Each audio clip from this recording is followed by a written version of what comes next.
Hey, what's up everyone? Chas here. So today for Modify Monday, I'm going to show you 15 ways that you can modify a Chaturanga Dandasana. So first step is you're going to want to make sure you have a blanket so you can pad your knees.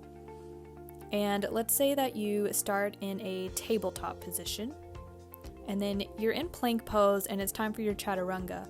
First step, lower your knees, bend your elbows to a 90-degree angle, hug your elbows in towards your side waist.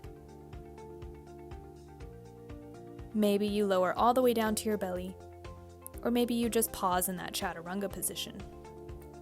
The second way to modify, you have one knee down, one leg in plank pose.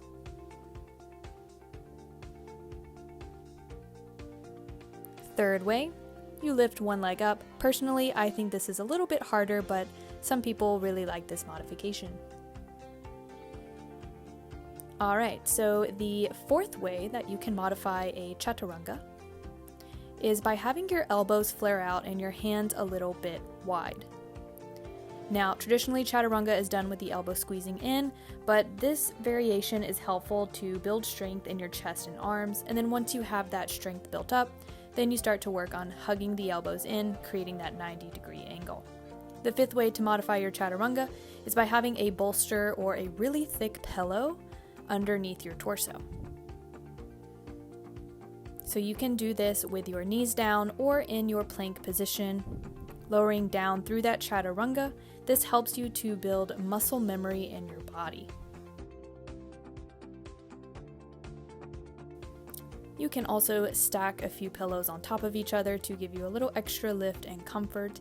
Again, this helps to build muscle memory in your body so you know where your body is supposed to be in a Chaturanga.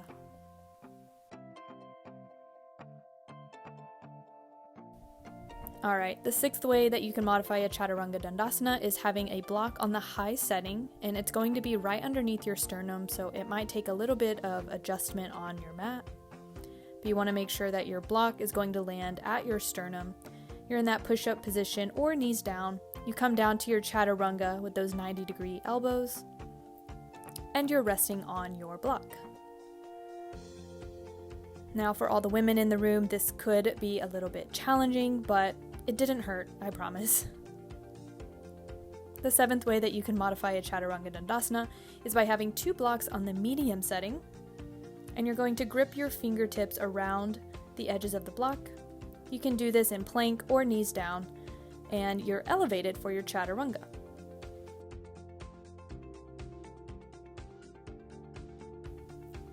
The eighth way that you can do this is, of course, having the knees down.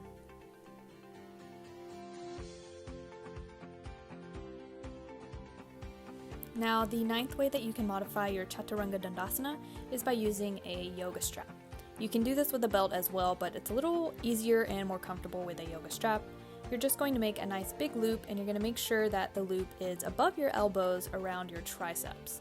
However, you don't want your loop to be too wide because remember, we're trying to build the strength to make that 90-degree angle in our arms so we can hug our elbows in towards our side waist. But with that being said, you also don't want your loop to be too narrow. So it takes a little bit of adjustment here. Strap work can be a little bit frustrating, so this would be a great variation to take if you're just practicing on your own and not in a community class. But you want to make sure that your arms and hands are about shoulders width distance. Like I said, it takes a little bit of adjustment, but strap work is really great for your Chaturanga because it helps to make sure that you're not overextending your shoulder joint. So essentially, the strap is just making a nice kind of shelf for your chest and your sternum. I find this easier to do with my knees on the ground, but you can absolutely do it in plank as well.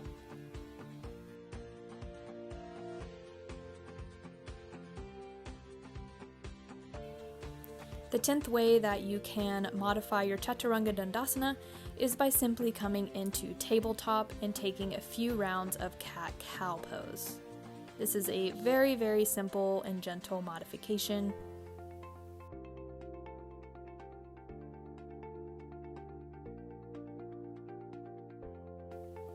The 11th way that you can modify Chaturanga Dandasana is simply skip it altogether and come into a nice, gentle child's pose.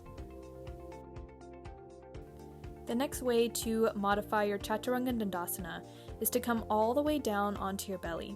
You're going to press your feet down, lift your kneecaps, make sure your arms are alongside your body, palms face down, and you're going to lift your head and your torso up as much as you can.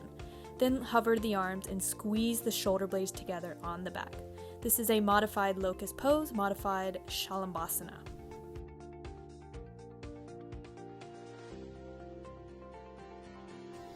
The next way to modify your Chaturanga Dandasana is by using a chair. So you're going to grip your fingertips around the sides of the chair, scoot your feet back so you're in a bit of a plank, and then you come down towards your Chaturanga and your forehead can rest on the back of your chair.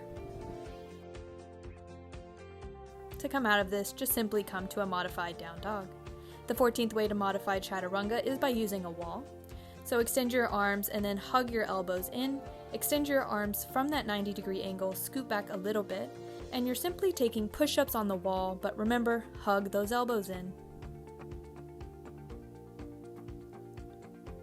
And the final way to modify your Chaturanga Dandasana is to simply stand up straight and move the arms from that 90-degree angle outwards. And that's 15 ways to modify your Chaturanga Dandasana. I hope you enjoyed this video. Do all the things like subscribe, follow. Namaste.